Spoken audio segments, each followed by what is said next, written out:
2008 সাল থেকে শুরু হয় ইন্ডিয়ান প্রিমিয়ার লিগ।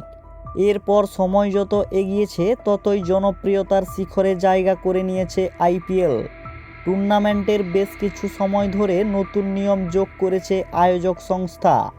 আগামী বছরেও যুক্ত হচ্ছে আরও কিছু নতুন নিয়মগুলি জানতে পুরো ভিডিওটি দেখতে থাকুন। বন্ধুরা, প্রতিনিয়ত খেলাধুলার আপডেট পেতে চ্যানেলটিকে সাবস্ক্রাইব করে নিন।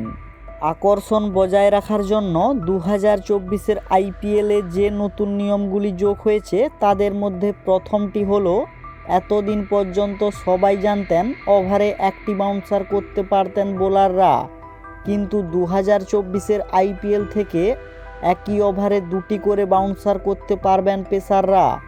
এতদিন একের বেশি বাউন্সারের ক্ষেত্রে ওয়াইড বল দিতেন আম্পায়ার, কিন্তু নতুন নিয়মের পর আর তা দেখা যাবে না।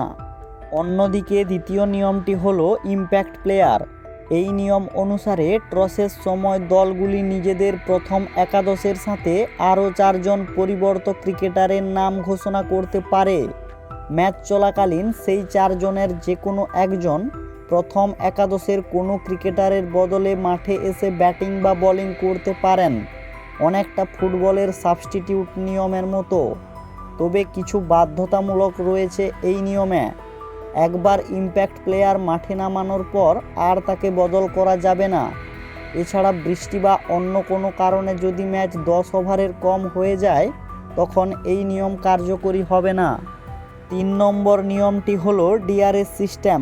আম্পায়ারের সিদ্ধান্তে অসন্তুষ্ট হলে দলগুলি যেমন আউট বা নট আউটের ক্ষেত্রে রিভিউ নিতে পারেন, ঠিক তেমন এবার থেকে ওয়াইড বা নো বলের সিদ্ধান্তে অসন্তুষ্ট হলে রিভিউ চাওয়ার অধিকার দেওয়া হয়েছে দুই দলকে।